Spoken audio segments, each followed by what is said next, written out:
Chapter 17. The Man with Two Faces. It was Quirrell. "You!" gasped Harry. Quirrell smiled. His face wasn't twitching at all. "Me," he said calmly. "I wondered whether I'd be meeting you here, Potter."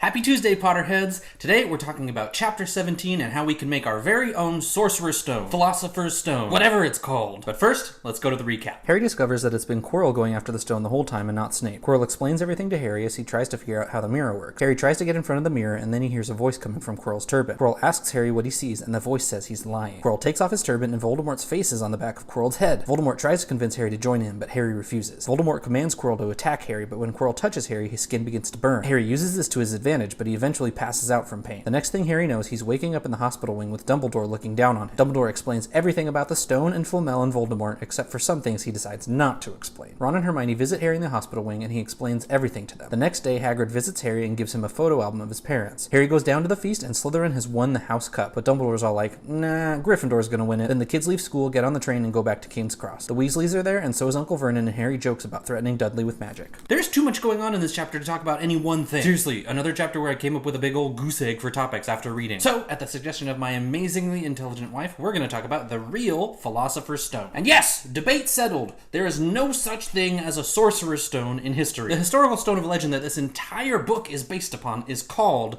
the Philosopher's Stone. But when the book was published in the US, Scholastic thought that the title didn't sound magical and exciting enough from a marketing standpoint. Ugh, marketers. Yes, I know I'm one of them. If you've somehow made it this far into the book club without knowing what the Philosopher's Stone is, first of all, welcome. I highly suggest you go back and watch all of the other videos. But if you're still here, this is for you. The Philosopher's Stone, or the Stone of the Philosophers, is a legendary alchemical substance capable of turning base metals such as mercury into gold or silver. It is also called the Elixir of Life, useful for rejuvenation and for achieving immortality. For many centuries, it was the most sought goal in alchemy. The Philosopher's Stone was the central symbol of the mystical terminology of alchemy, symbolizing perfection at its finest, enlightenment, and heavenly bliss.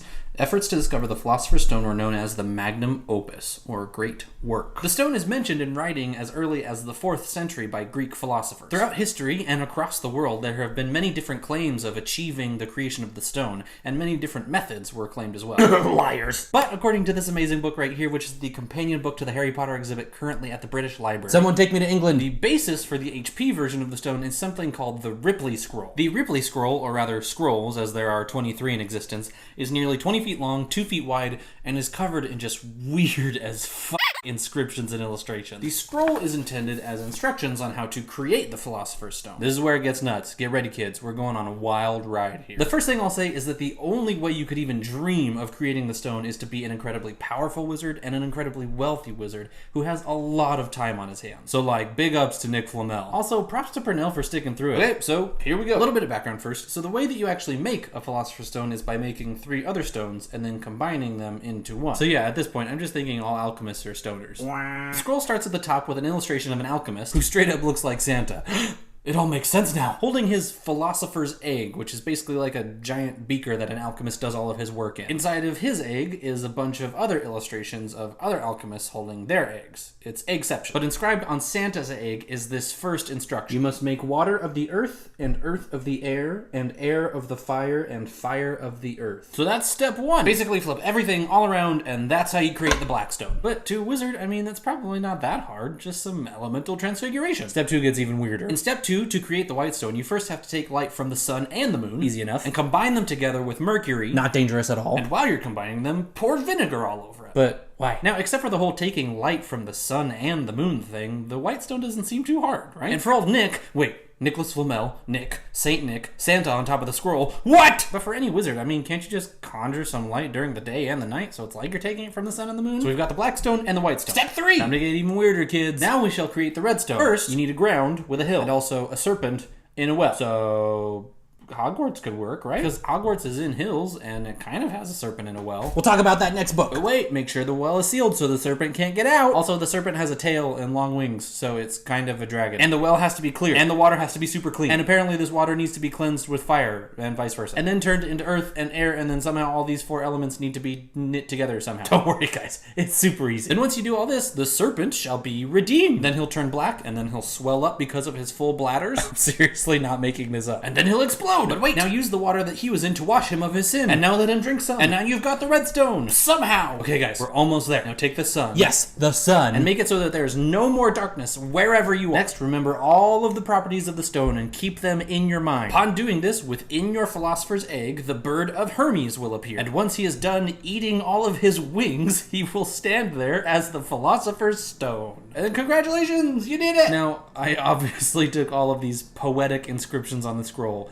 extremely literally. But if you do more research on all of these cryptic references within the poem, it essentially boils down to instructions for creating a potion, wherein you need water, earth, fire, and air, a lot of light, some mercury, some vinegar, and some exact preparation. Presumably, the potion turns a different color and becomes a stone at various points until you get to the very end, when it all combines as one stone. Oh, honestly, it doesn't sound that difficult, really. What I imagine must be true is that A, no one discovered it before Nicholas Flamel, talking strictly within the Harry Potter universe here again, and B, that Flamel never shared his secret. One last interesting thing. Towards the bottom of the scroll is an illustration of a dragon biting both its own tail and the moon. This dragon bleeds from a wound in its abdomen onto a winged orb below it. The inscription below this illustration notes that the only thing that can dissolve the Philosopher's Stone is the blood from this dragon, and that's presumably what the illustration is showing. And if we all remember from Dumbledore's chocolate frog card, Dumbledore was the one to discover the 12 uses of dragon's blood. So, boom! There is a likely reason that Dumbledore and Flamel got to know each other. Now, back in our world, these instructions and the search for the stone in general is widely believed to not be so literal. But more so, this scroll is intended as a path toward enlightenment. At the end of the scroll, it reads this: "But thou understand well this,